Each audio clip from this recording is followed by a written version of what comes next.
Chapter 6 of Narrative of My Captivity Among the Sioux Indians by Fanny Kelly. Continuation of our march into the wilderness. Suffering from thirst and weariness.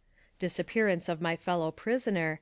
Loss of the old chief's pipe and its consequences to me. A scene of terror. To take up the thread of my own narrative again, and the continuation of my journey with the savages, after the never-to-be-forgotten night when I parted from little Mary, and the attempt to save myself, will be to entertain my reader with a sight of the dangerous and precipitous paths among the great bluffs which we had been approaching, and the dizzy, fearful heights leading over the dark abyss, or the gloomy, terrible gorge, where only an Indian dares to venture.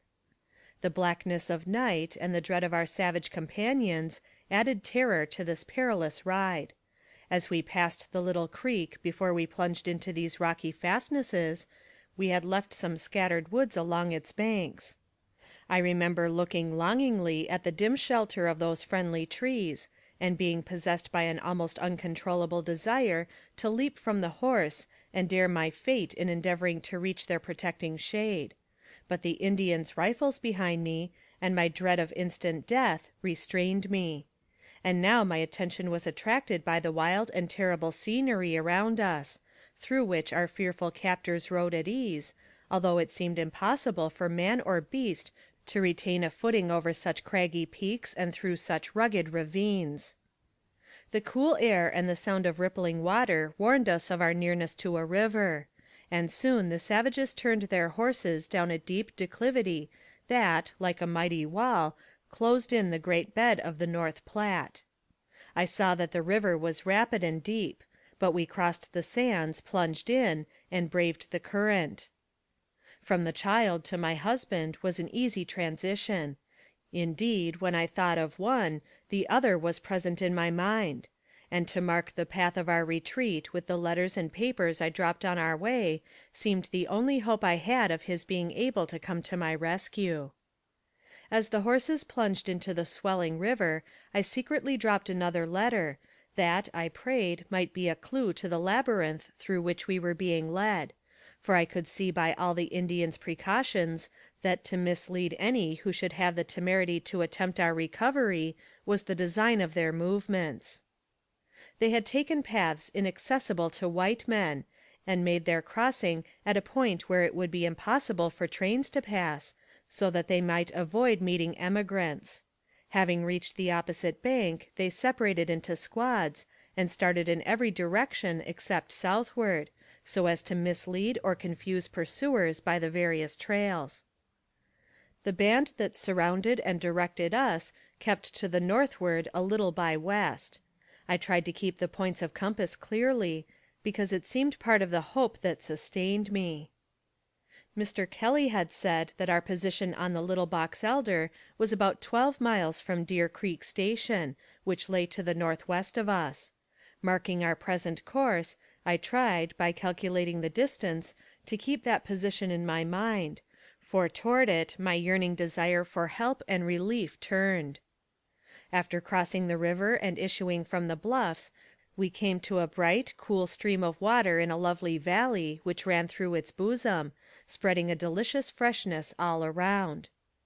Brilliant flowers opened their gorgeous cups to the coming sunshine, and delicate blossoms hid themselves among the rich shrubbery and at the mossy roots of grand old trees.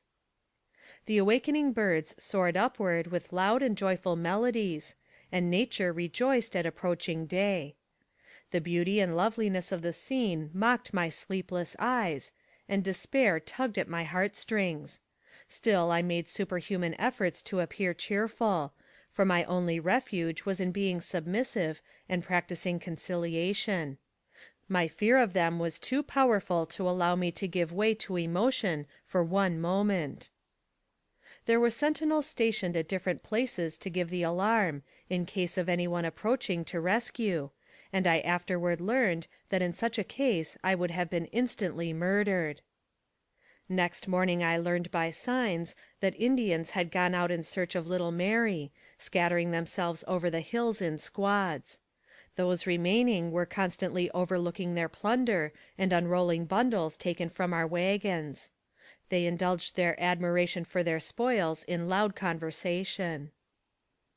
The Indians seemed to select, with a clear knowledge of natural beauty, such localities as seemed best fitted to suggest refreshment and repose. The scenery through which we had passed was wildly grand. It now became serenely beautiful, and to a lover of nature, with a mind free from fear and anxiety, the whole picture would have been a dream of delight. The night of my capture I was ordered to lie down on the ground, near a wounded Indian. A circle of them guarded me, and 3 fierce warriors sat near me with drawn tomahawks. Reader, imagine my feelings after the terrible scenes of the day previous. The desolate white woman in the power of revengeful savages, not daring to speak, lest their fury should fall on my defenseless head. My great anxiety now was to preserve my sanity, which threatened to be overcome if I did not arouse myself to hope and put aside the feeling of despair which at times stole over me. My heart was continually lifted to our Father, and confidently I now began to feel that prayer would be answered, and that God would deliver me in due season. This nerved me to endure and appear submissive. At early dawn I was aroused from my apparent slumbers by the war chief, who sent me out to catch our horses, our American horses being afraid of the savages, and as the animals were those belonging to our train, it was supposed that I could do so readily.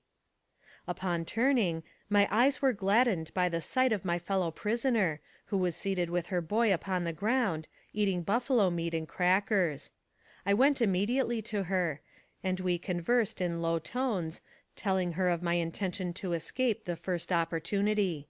She seemed much depressed, but I endeavored to reassure her, and bidding her hope for the best, went back to where the Indians were making ropes, and packing their goods and plunder more securely, preparatory to the succeeding march, which was commenced at an early hour of the day.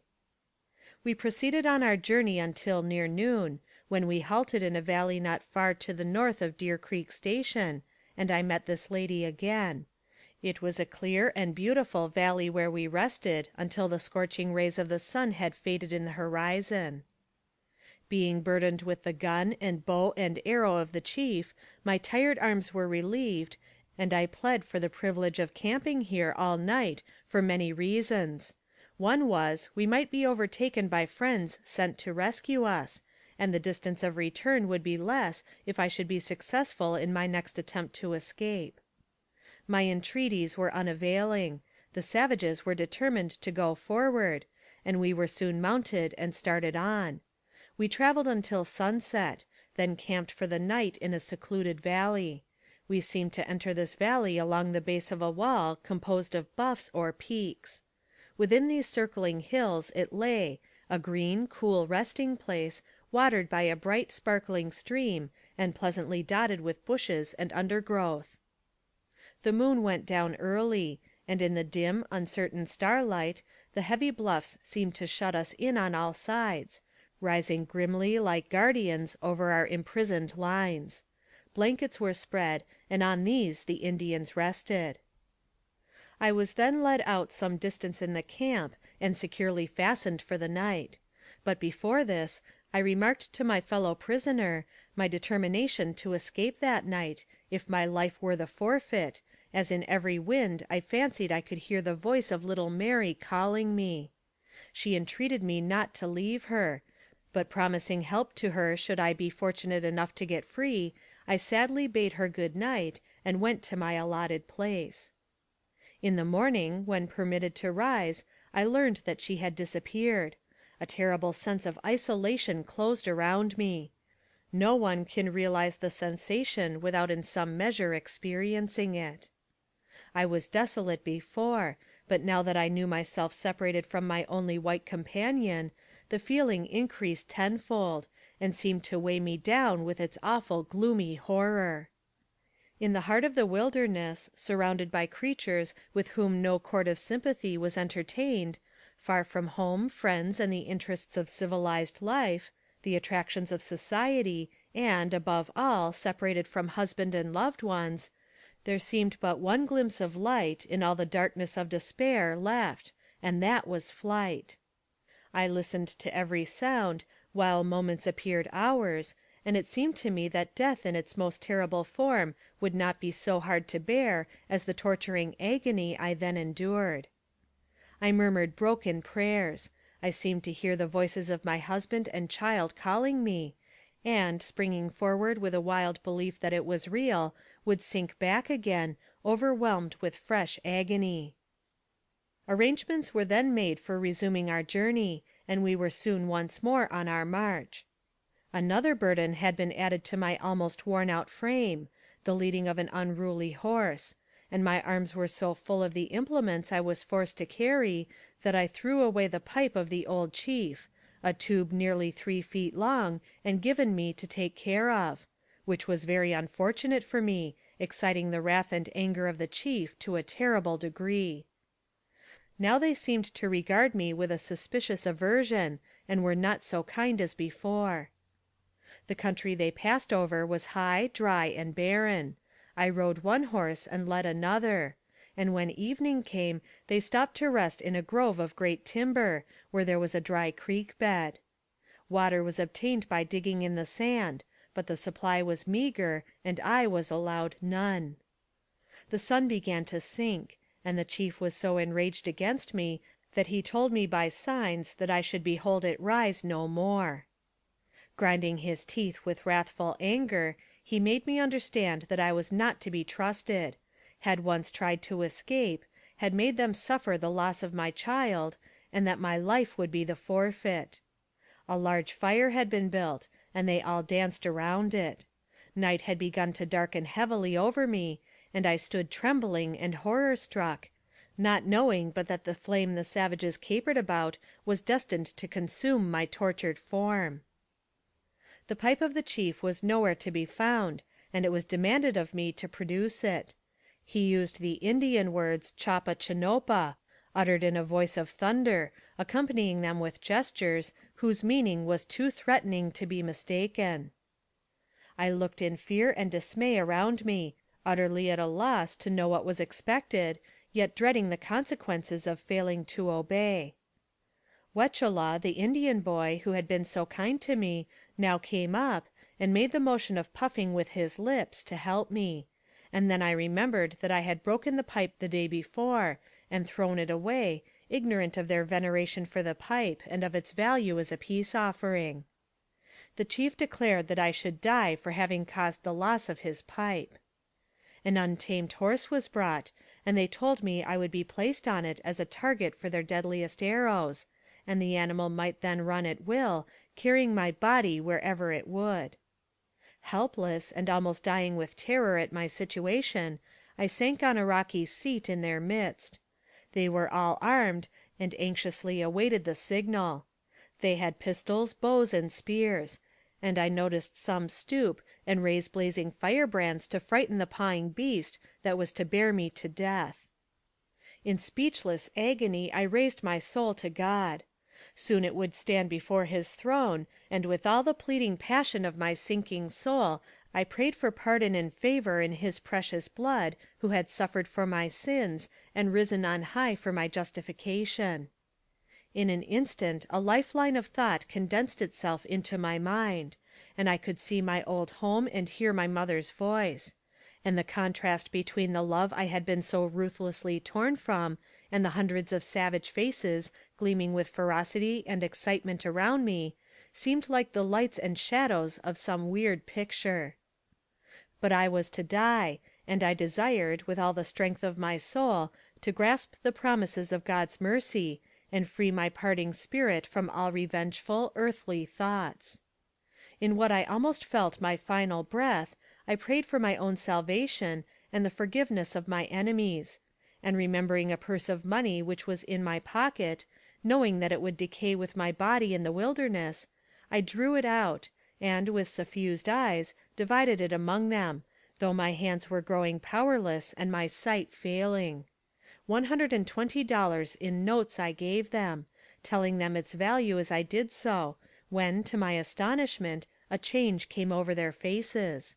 They laid their weapons on the ground, seemingly pleased, and anxious to understand, requesting me to explain the worth of each note clearly by holding up my fingers. Eagerly I tried to obey, perceiving the hope their milder manner held out; but my cold hands fell powerless by my side, my tongue refused to utter a sound, and, unconsciously, I sank to the ground, utterly insensible to objects around me. When insensibility gave way to returning feeling, I was still on the ground where I had fallen, but preparations for the deadly scene were gone, and the savages slumbered on the ground near me by the faint firelight.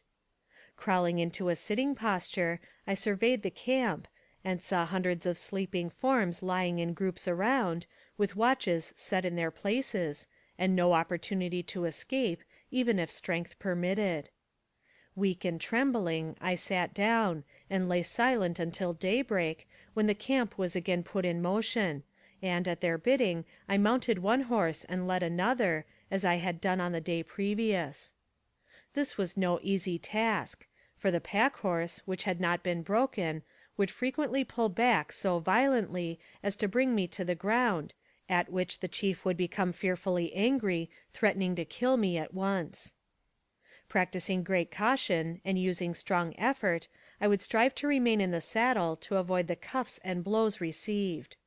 Whenever the bridle would slip inadvertently from my hand, the chief's blasphemous language would all be English, a sad commentary on the benefits white men confer on their savage brethren when brought into close contact.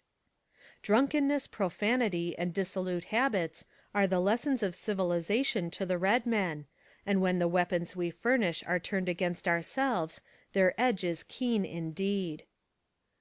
Feeling that I had forfeited the good will of the Indians, and knowing that the tenure of my life was most uncertain, I dared make no complaint, although hunger and devouring thirst tortured me. The way still led through dry and sandy hills, upon which the sun glared down with exhausting heat, and seemed to scorch life and moisture out of all his rays fell upon. As far as my eye could reach, nothing but burning sand and withering sagebrush or thorny cactus was to be seen. All my surroundings only served to aggravate the thirst which the terrible heat of that long day's ride increased to frenzy. When, in famishing despair, I closed my eyes, a cup of cool, delicious drink would seem to be presented to my lips, only to be cruelly withdrawn; and this torture seemed to me like the agony of the rich man, who besought Lazarus for one drop of water to cool his parched tongue. I thought of all I had been separated from, as it seemed to me, forever, and the torment of the hour reduced me to despair. I wished to die, feeling that the pangs of dissolution would not surpass the anguish of my living death. My voice was almost gone, and with difficulty I maintained my seat in the saddle. Turning my eyes despairingly to my captors, I uttered the word Minna, signifying water in their language, and kept repeating it imploringly at intervals. They seemed to hurry forward, and, just at sunset, came in sight of a grassy valley through which flowed a river, and the sight of it came like hope to my almost dying eyes. A little brook from the hills above found its way into the waters of this greater stream, and here they dismounted, and, lifting me from my horse, laid me in its shallow bed. I had become almost unconscious, and the cool, delightful element revived me. At first I was not able to drink, but gradually my strength renewed itself, and I found relief from the indescribable pangs of thirst. The stream by which the Indians camped that night was Powder River, and here, in 1866, Fort Connor was built, which in the following year was named Fort Reno. Chapter 7